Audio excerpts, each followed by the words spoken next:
Yeah. I certainly know that I'm not surprised by the breadth and the range and the incredible reflection. And as Lopa said, interestingly, the intersections among all the various different members of our faculty here at the New School in these presentations. I'm not surprised at all by that. I am surprised that we're on time. And I commend you all for great restraint and thank Karen for the little light thing, which I think means, Dominique, we were supposed to keep on time, but I'm not sure.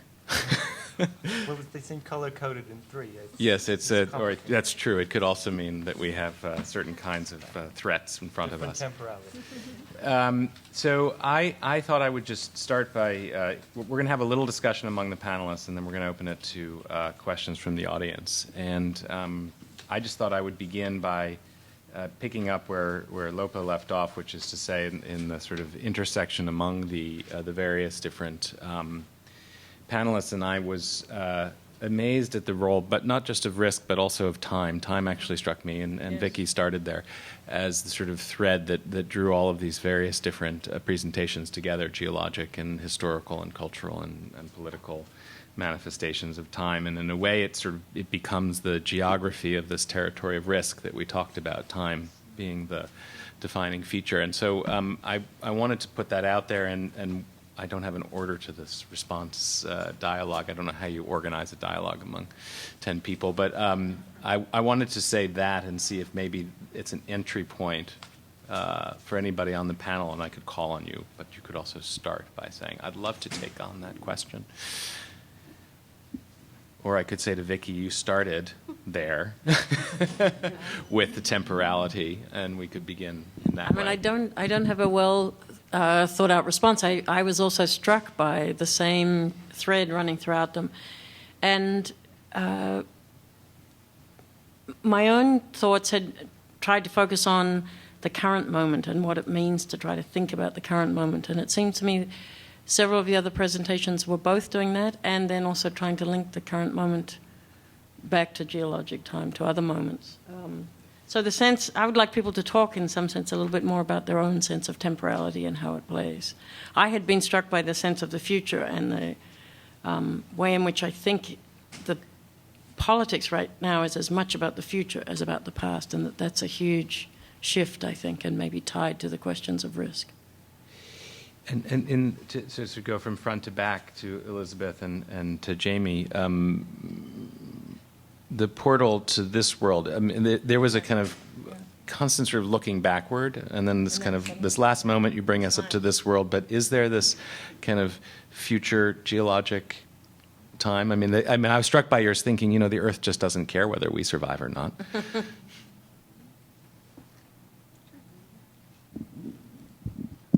Well, it's interesting.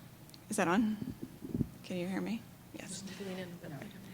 It's interesting to think, to give ourselves a sense to pause when thinking about how long it takes for oil to actually form, to become what it is, and to think if we can start to begin to grasp that, like cognitively understand how long it takes to do that, that we might start to think of ourselves as being in part of an evolutionary process as well. And so when we start to then think forward how much our impact can be, like we have a tendency to think of ourselves as being finished, but yet we're still in the process of being in the midst of time, evolving just as it took millions of years for the oil to form. Where will we evolve in millions of years? If we're having this impact, where will we end up in the future?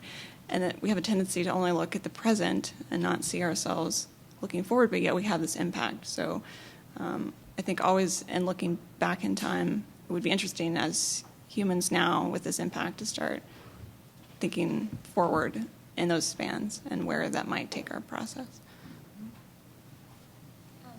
Just a thought, it also speaks of the timelessness of the decision-making here and now. So we are not looking back into the past, neither into the future, but living in this moment and taking decision, pretending as if time is not going to unfold. I mean, just a moment, just a blip.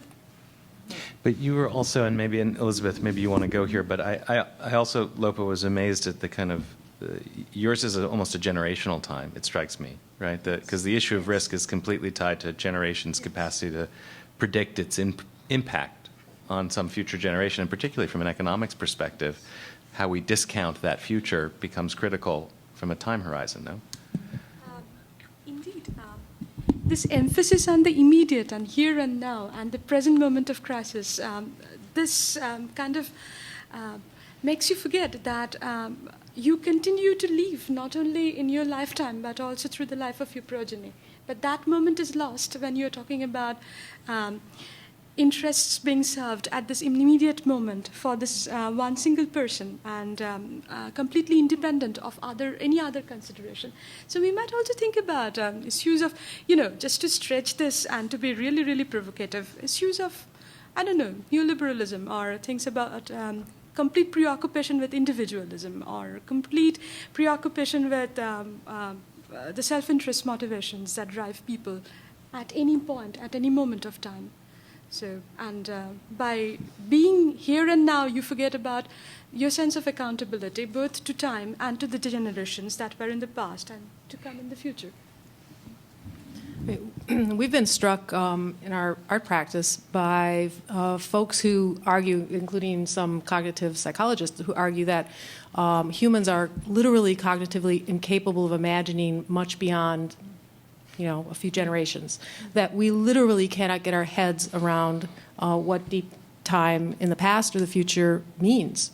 We were struck by how now we are capable as a species of altering the Earth for the rest of the time that it's here.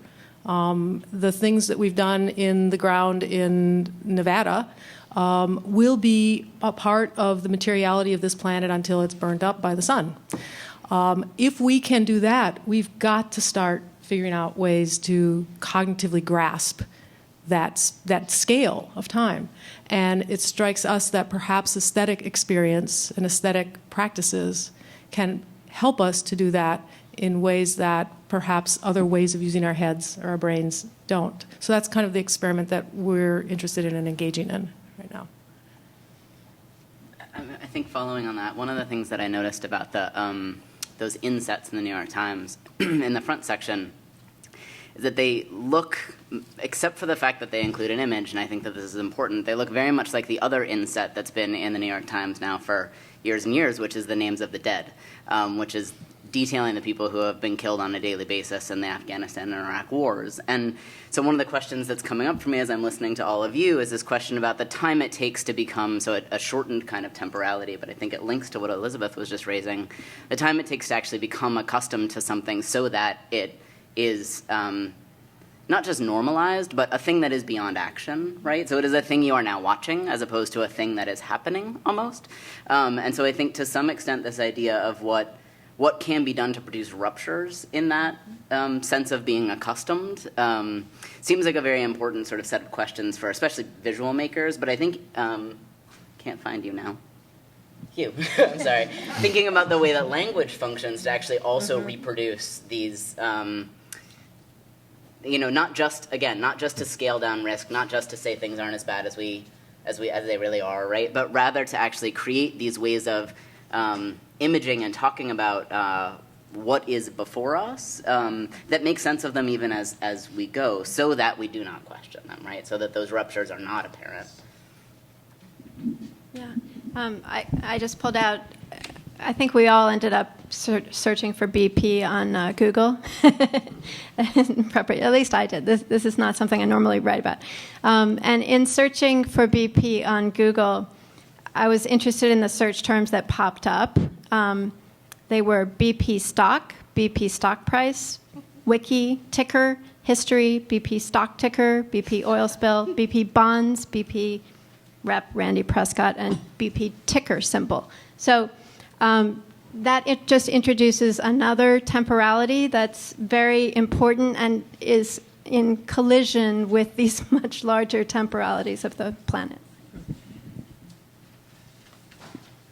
Of course, the Google, so everything you see through Google has been highly controlled by what we've done. Temporality in my case, I'm trying to think. One of the symptoms of this peak libido is attention deficit disorder. That's something that Stiegler just rallies against, and the fact that you there is no sense of what he calls savoir vivre, or how to live in a way that does take care the pace of life question. And at the end of oil, we've seen all these science fiction dystopian scenarios and things. What happens when you cannot just drive from one place to the other very quickly? The slow food movement is an anticipation of this already. And I read somewhere recently about a slow love movement to try and stop, as opposed to sexting and everything, and going back to balconies and, what's that called? Mandolins. Serenading, yeah. So, I mean, there is a utopian side to post-oil as well, when we can actually slow down, breathe a little bit, and maybe, Detroit is a kind of poster child. This, I don't know how real that is on the ground, but sort of reconnecting communities and things like that, creating a new temporality for face-to-face interaction. So we could have a slow new school with less meetings? Mm-hmm. Cut the meetings in half. If one thing comes out of this panel, then that should be it. Yeah. Or it could all just be one meeting. Yeah, there should be mega meetings. A unified field theory of meetings. Why not? But that's, I don't know if that connects really, but riffing off some of the things just before me, I put in a plug for a colleague's current project, Mackenzie Work, who he's always got 3 or 4 books at once, but one of them is a kind of anticipating the aesthetics of our absence. There are these TV shows and things about once we're gone, but they tend to be about how quickly nature reclaims the city, whereas him and other projects like Building Blog are obsessed with, the traces, the kind of beautiful traces we leave behind for the aliens to find later. And that can, that's obviously a tricky project when it comes to, Wittgenstein's old equation with ethics and aesthetics, but if anyone's going to pull it off, it's him. So. Bhavani, I'm kind of curious to pull this into at least from my curiosity around science and knowing in relationship to the kind of time that many other people have spoken about in the panel. Yeah. Yeah, I can just take up the geological time piece, I think, that Elizabeth and, I'm sorry, Jamie talked about. I think it's at the point that it's hard cognitively to think about time, long time periods is an interesting idea, because we go back geologically and think about how long humans have been here on Earth. It's essentially a flash, literally a flash. There's been interesting analogies that one can look at, where if you imagine all of Earth's history compressed into a 24-hour clock, so that midnight Earth was born, and that in real geological time is about 4.6 billion years ago. So that's where you begin to think about how do you even conceive of that time frame, right? But that in the last, I'm not going to get this exactly right, but the last 10 or 20 seconds of that 24-hour clock is when humans came to be. So we've been here for literally a flash, but we've impacted the Earth far more than any other species, I think, has. And so I think in terms of time, it's interesting to consider that and trying to figure out how we can get people to see how in such short time spans we can have such huge impacts is, I think, an interesting challenge to consider. And I think, moving forward, I think one of the things also to appreciate is, and I don't want to create a doomsday scenario kind of thing, but there have been many species made extinct over the course of Earth's history. And when you think about what those species are, they tend to be the more energy-intensive species, dinosaurs, that went out. And I think something for us to think about how we're now playing that same role, whereas before it was natural events that were causing extinction, we're now almost we could potentially be responsible for, I'm not saying our own extinction, but clearly for very dire consequences. So that's also an interesting thing moving forward in terms of time. When are we going to begin to realize that what we're doing now, today, has huge impacts for our own species in addition to life on Earth? So. Shelley? Yeah, I just wanted to. In fact, because when I was at school, in fact, for someone coming from fashion design, the subjects that I actually took at school were biology, physics, chemistry, and geography. I was hopeless at geography, but anyway, I never did anything remotely to do with art, and so I've kind of come full circle. But I started to research just polyester and all these kind of different, again, in that kind of Googling, Wikipedia, just fabrics, what these chemicals, and it kind of took me back to being at school and when I was a chemistry student. And when I was researching into, well, just thinking about, when I'm teaching students in fashion, and I have a love-hate relationship with that area as it is, even being a fashion professor. But I think it's because it's the constant questioning of, sustainability is a big issue in clothing right now. I think part of it's been hijacked by marketing too. So I think I wonder how much real sustainability is going on in terms of thinking about what do we need and what do we really use and what do we really need. Mm-hmm. And actually, it was really interesting looking at the other side of this, because often it's talked about that actually chemical fabrics are actually much more sustainable than man-made, whether that be wool, cotton, so on. So it's almost a bit like a rock and a hard place.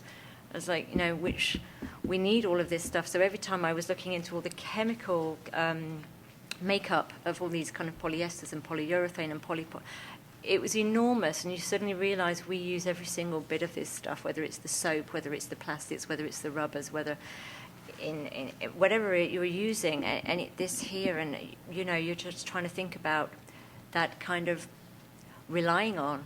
And so we use this stuff and we become reliant on it, and how do we, cut back on that, and how can we change that? And, not just in fashion, but I was interested, the reason why I brought together the idea of the uniform is because I thought there was this other link there of this idea of authority and how a uniform can interject with this idea of authority. And sometimes I think this is other authority going on, which I actually realise I don't know what they're clueless. Which clueless and careless, I think, and I think it links across the politics, the economics, and I know I'm coming from a fashion background, but you just realise that what does a uniform mean? We are taught from very early age to respond or respect a uniform or a voice of authority, and as time goes on, as the older you get, you become to disrespect that authority more and more. And so I don't have any answers for it, but these are my thought processes as I was thinking through the presentation. Vicky?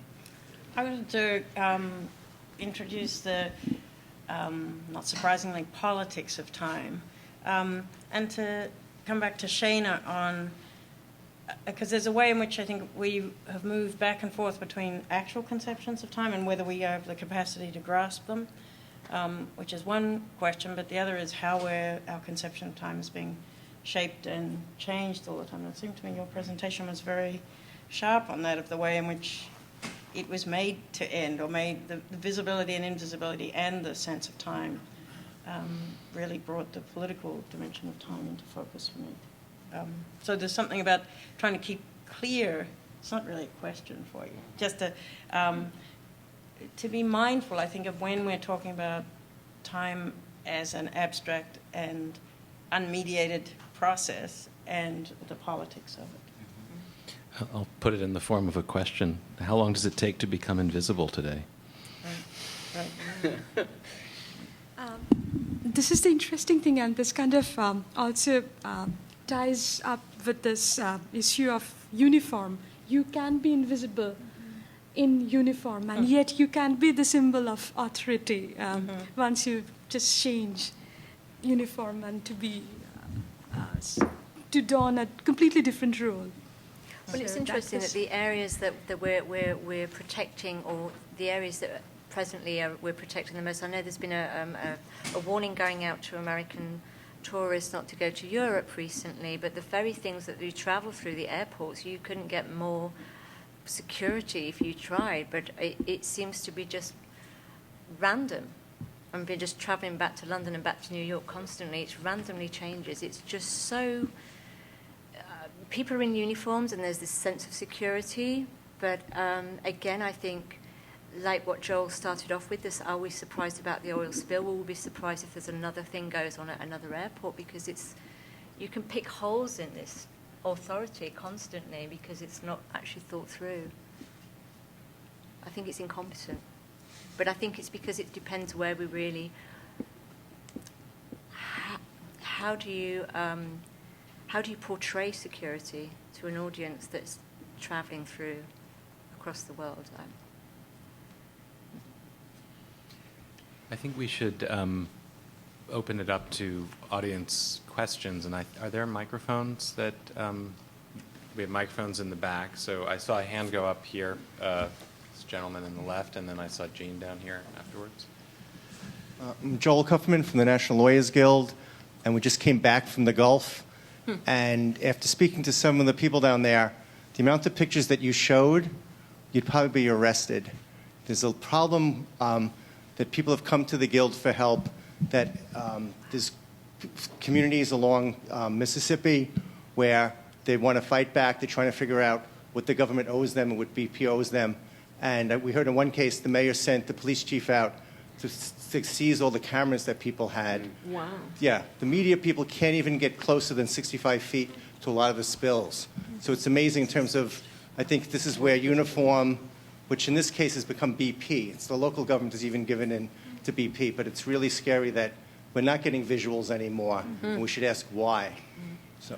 I mean, I know there have been many, many connections made between this and Katrina, and I think that there are lots of reasons why. I mean, one of the things that's interesting to me about that is that, and I may be missing a chunk of discourse, so I will say that I have not seen a whole lot actually talked about in terms of the ways in which these two things overlap and the ways in which they're incredibly different, I think, in really productive ways, or especially around race, and especially around race in the U.S. South. But I think that this idea that there are, not this idea, the fact that there is such a policing of what kinds of images can emerge and what those images mean, right? So to the extent that what you're talking about sounds to me on some level like it's not just that there is not a desire to show images of disaster, right? BP is showing tons of images of disaster so that they can then show that they are averting that disaster. So if you look at their website, it's covered in images of bad stuff. But if that then leads to them having to take liability around specific claims, right? I think, I mean, and tell me if this is wrong, I think that there's a way in which looking at I also spent some time looking at the images that came up around, in particular, criminalization around Katrina. And one of the things that happens in there is that the images of, in particular, the notion of the criminal in the wake of the storm were incredibly loaded to the point where there was such a desire to have a military presence to that as a reaction to that particular disaster, which many people have argued, I think correctly, largely because New Orleans was, especially at that point, a mostly black city because most of the white people had left. That there's a way in which a lot of what we're looking at is this policing not just of the specific images that are happening in that moment or the specific set of circumstances, but rather what it means that that thing has happened at that time and then rendered these things, these kinds of images or these kinds of occurrences actually happening. And I think this is a point that, Lopa, is that right? Made right toward the end of your talk about kind of who are the people who go missing in these stories, or who are the people who end up being not just affected, but kind of becoming sort of the linchpin of what story gets told, right? And so, I mean, I had not heard, and I think it's compelling and pretty disturbing, the idea not just that images are being taken away, but that those images are sort of precisely not just about accountability, but actually about the capacity of people to assert a certain set of both occurrences and needs.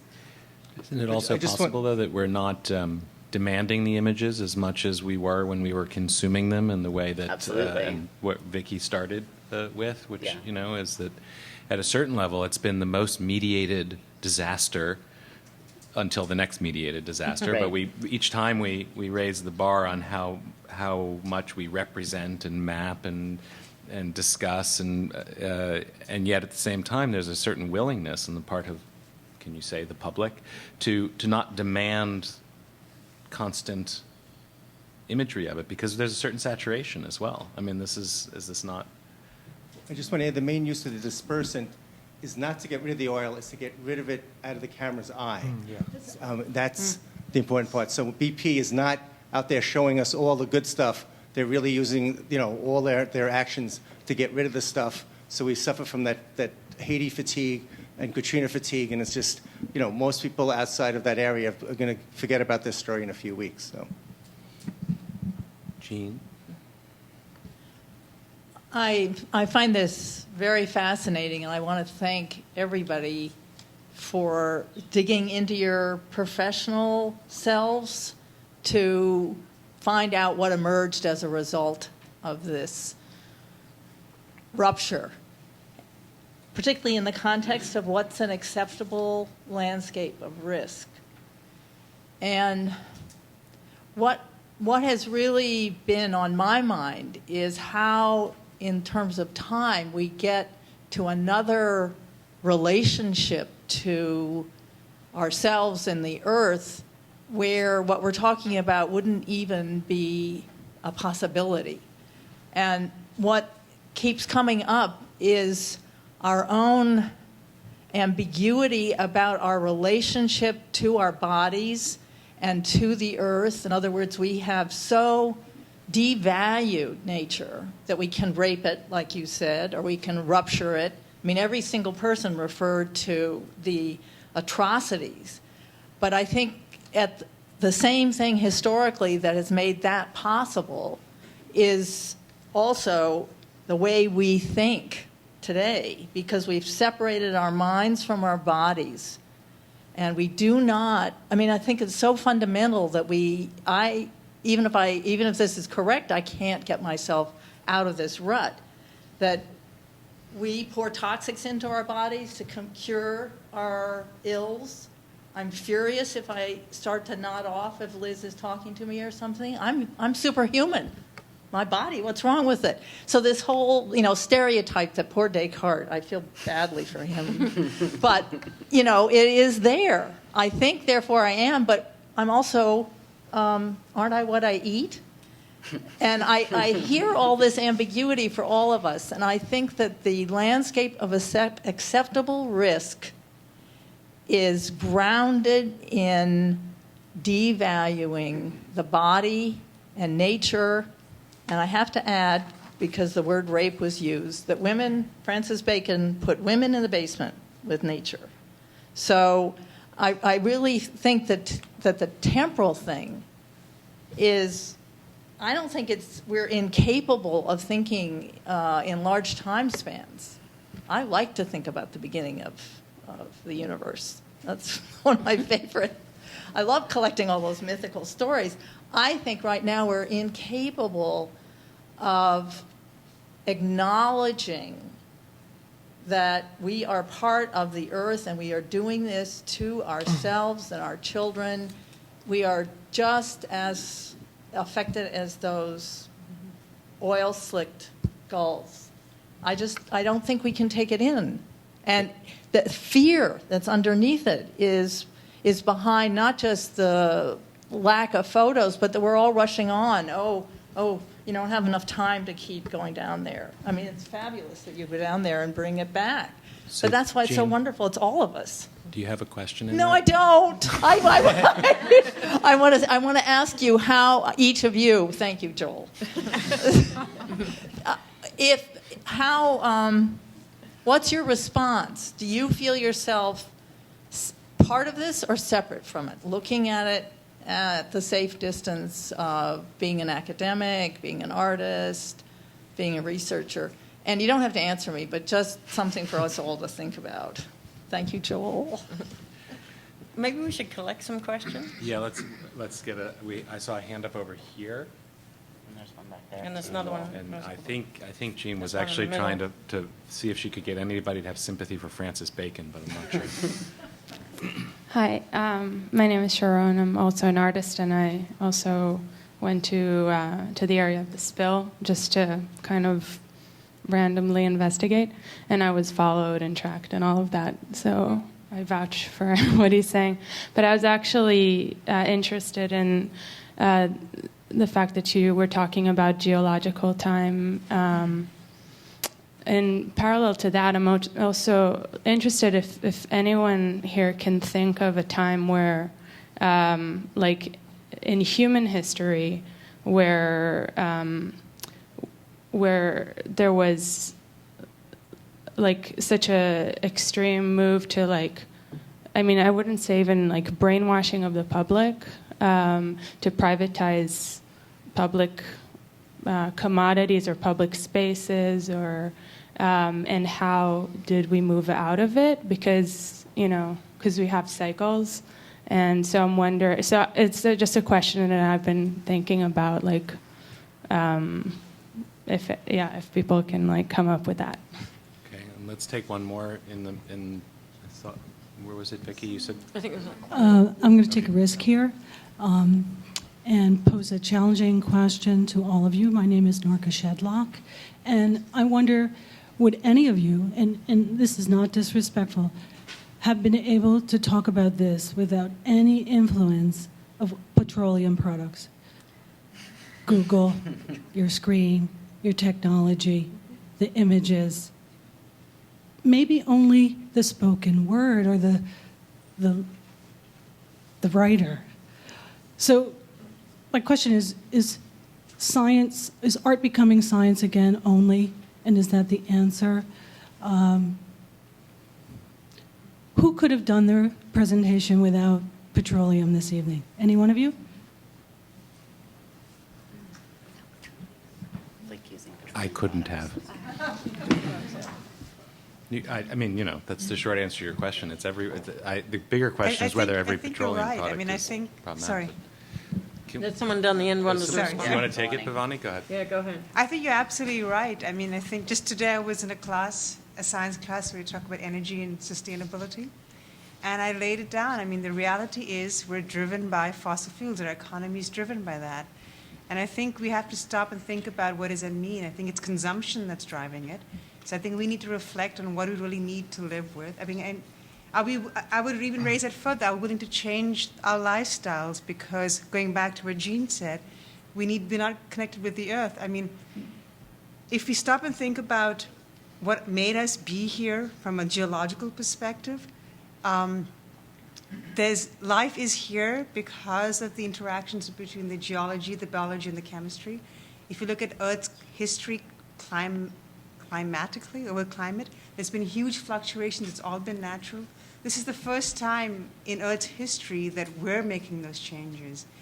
I think if we appreciate that we're here because of those natural interactions, oxygen is here because life evolved and figured out how to do photosynthesis. If we began to appreciate how important our atmosphere is in regulating climate. So I think it goes back to fundamentally understanding what made life possible here on Earth and really appreciating that it's no fluke, but we are now changing the game here. And I think, I respect that. I think you're absolutely right, but I think we need to reflect about what made us be here in the first place. Well, how do you define irony? How do you define? Irony. Irony? How do you define irony? As opposed to iron. Irony. I'll take that. That's beyond the realm. Yeah, this is your terrain. Just define iron for us, please. I can do that. No, actually, I'm not going to say anything about irony. but just related to that, this is one of the reasons why I find the history of the struggle against slavery to be an interesting comparison, because so often retroactively we think, well, it was a struggle to free the slaves, but it didn't start that way. It started, especially in the British context, as an effort to define the moral limits of commerce and to say not all commerce is acceptable. And I think it's really interesting. I had always thought that the slave trade existed to provide slaves, but I don't think that's true. The more I look into it, it seems that there was so much money to be made from transporting slaves that the slaves became available, and because they were available, they were used, right?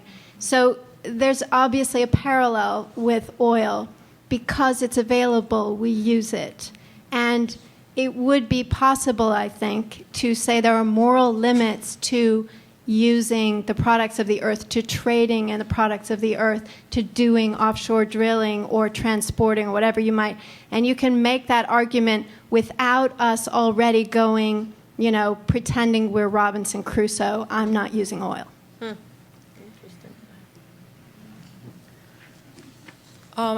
In response to the question about irony, and isn't it ironic that we're all sitting here using oil like crazy to talk about how bad the oil spill was? Yeah, on one level, I think that's like classic moment of ironic moment.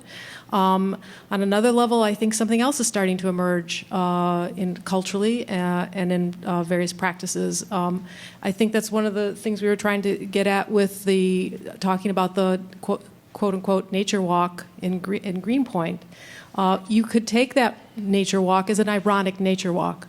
Along the path, you come upon little lovely plantings of things, and those things are medicinal plants planted there to deal with things, to say that traditionally these plants have been used to cure asthma or wounds, and you're walking along this path where you can't hardly breathe because of the solvents in the air, and because if you were to touch the water or bathe in the water or something, you'd probably develop wounds. So you could look at it as an ironic nature trail, but I think part of what we're interested in doing in Smudge is recognizing how, rather than coming down that pathway and being face to face with some ironic thing, we get face to face with a bare life, like bare reality of the moment. And I think that's really different than irony.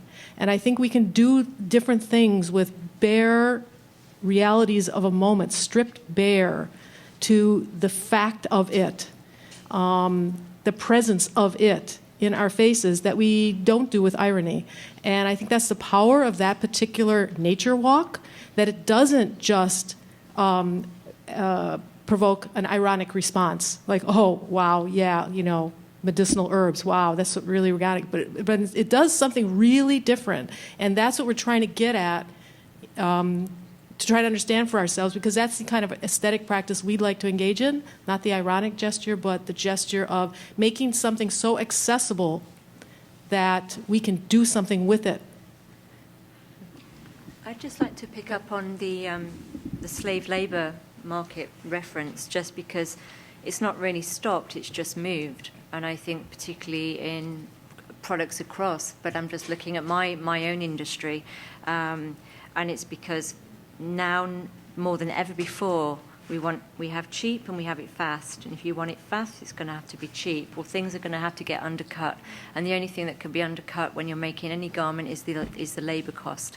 So because it makes the most profit. So I think we've become used to cheaper product. We make choices in our food to a degree. I know there's poverty lines, but I'm just also thinking of my own background as growing up. My parents always grew their vegetables. They weren't organic, but they just grown because the word organic didn't really exist in that way. It was just what it was. We were healthier for it as well. You knew where the food came from. I remember my father killing a rabbit in front of, well, not in front of me, but he brought it home, and I walked out the door, and his head was removed and the tail was removed. And so it resembled a cat to me, which obviously that really upset me. But it was always, I always knew where my food came from. I had no illusions to where that was coming from. And I think making my clothes and knowing the time and effort it takes to make a piece of clothing, I'm also have no illusions of what that means too. So I think it's just a really interesting thing. We're talking about slave labor because it's still there. It's just been camouflaged in other ways. So I think we'll take one last. David, I saw your David Scobie. It would be helpful if you would. I don't know where the. Hi, David Scobie. This has been a wonderful panel, first of all, with lots of really interesting threads of conversation, and the thread I'm thinking about are the what's been said about what you might call the politics of visuality and the politics of visual representation. But there's one piece of it that all throughout the year nagged me about the catastrophe in the Gulf that I think cuts against some of what you said, which is the fact of the cameras recording in a raw way the spill itself, which is was probably the single most politically powerful kind of visual event of it that transformed people's understanding. It's an event completely unlike camera people or photographers on the beach. It's only accessible through non-human means. And for reasons I've never been able to understand, BP let the raw feed go on TV, which utterly undermined their position. So it was sort of the opposite of the usual control of visuality that you get from people taking away cameras on the beach. And the kind of visuality it isn't a counter-representation on a kind of politics of resistance. It was a kind of technology that slipped out of its original constraints and provided all kinds of new material. And I've been trying to make sense of what that means. And that's not quite captured yet in what you all were wonderfully mapping out. So, David, can we take that question? And there's been one in the back that's very insistent, and then we'll try to, and then, you have a mic, and then after that, we've got wine and we can continue talking. It's not the last opportunity. Hi, my name is Sharon, and I am an alumni of the NSSR, actually, and I'm happy to be here tonight because this is an interesting subject, which for me is a fairly new thing. I'm not, while I do care about the environment, oil spills, and actually a lot of the media attention that they've had over the years has just kind of put me a little bit away from it, just because it becomes a little bit too much. However, I do think that the venue that we're discussing this issue tonight is fascinating and not gaudy. Sorry. But anyway, to ask the question, it's really kind of a three-part question, and it relates to the person who spoke on the issue of risk, the person who spoke on the concept of the plume as a sign of sorts, which I thought was fascinating, and then also the issue of media attention and kind of the charting and planning of it, if you could even say that. I thought that was an interesting discussion too. And then lastly, the comment with regard to cognizance, which I thought was an interesting point that was brought up by a panel member as well. So to begin,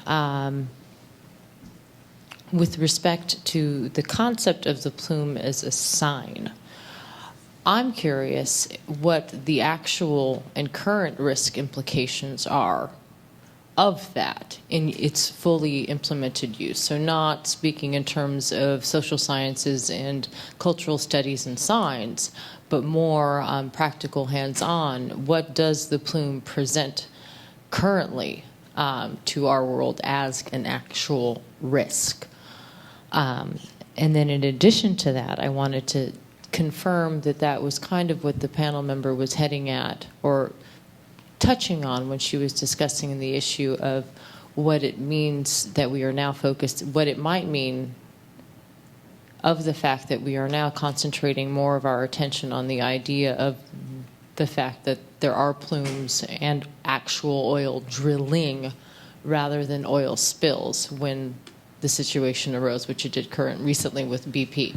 I thought that that was kind of an interesting thing that could maybe be explicated a little bit more. And then lastly, with respect to the implications of what this means in our most practical world, what the thoughts were of the panel members on what the larger implications might be of plume use for government policies and politics, especially with it taken into consideration that Obama had a very green agenda. And then with respect to the media attention, I actually had kind of I don't mean to interrupt you, but if you could narrow it down to a question that would allow us to. I've asked two. Don't ask me to repeat them. I'm sorry. I was putting my note-taking skills enough back and we to could their take the test. third afterwards. So if we took David's question of the sort of inversion of media control and then these issues around plume, and we use those as our maybe concluding remarks, I think that would be lies. So. But can I add one more thing with respect to the media? My actual As long as it's quick. It is. It was my last thing. You caught me right as I was finishing. Okay. The media question is, I was impacted on in a different note. I actually was very surprised with the media attention that the BP spill had, and the fact that it was followed up on. So, and that was fairly recently too. Normally these things go dead. So I don't know if that might mean a little bit better news for us and for people who are concerned about issues like that. But I would like to know what your thoughts were on that and whether or not you think that that's true. So I'm going to try to wrap all that together. So thank you, Sharon. I just tried to pull out my my device, and I don't have enough internet coverage here to find out if this is true. So I'm about to say that it might not be true in response to David, your question. I believe that I read, so I will check, that that BP was actually subpoenaed by Congress to release that video. So I don't know that it was their choice. Although at any point, given that they've clearly controlled many other things, you would have thought that they could have shut it down. And so it raises for me also a question around, to what extent did it become too politically dangerous to stop having that access at some point because of the notion that it would be hiding something? And the other piece that this just brings up is a tweet that I saw, because I guess I have to bring in all social media, a tweet that I saw sort of right at the height in the middle of the summer of a person who is from New Orleans or lives in New Orleans and talked about how she couldn't tear herself away from the television. So she spent all of her time at work watching the feed online and all of her time at home watching it at home. And what it made me wonder at the time was whether she wanted to make herself crazy, but what it's making me think right now is whether there's a way of thinking about the flip side of visuality being controlled and controlling a certain image, to, in these moments of crisis, the idea that we can take from the visual some semblance of if there's a way of thinking about our desire for control and the way that we consume those images, right? So if I keep watching this, maybe someday it will change, right? Even though I have no power here. I don't know, I'm just guessing. It's just a thought. That's nice. And I could summarize, and to also answer David's question, Baudrillard's phrase, the transparency of evil. I think summarize it quite well, because there's a strange I've been fascinated with this in the Iraq War as well, where there were a lot of that was trying to control footage, but then at one point they just said, well, let's just show everything. And I have a piece called Look at the Bunny, How Roger Rabbit Can Teach Us about the Second Gulf War, because when you used to get an inoculation, you had a little bunny rabbit, and that would be the decoy for the child, and then the inoculation would hit you. Those two things have fused, and I think it's a very recent invention by the media to realize that covering it up means that it can be exposed, but if you pre-expose it, if you anticipate that ahead of time, and advertising works on this principle as well, if you paint the word Trojan horse onto a Trojan horse, people will now laugh and then just let it in. And I think that's part of the same logic. I think, Dominique, that's a perfect place to end. Yeah. So I would like to very much thank my esteemed colleagues on the panel, a remarkable group. And also to thank Karen Quoney and the Vera List Center for consistently producing some of the best programming that we do here at the university.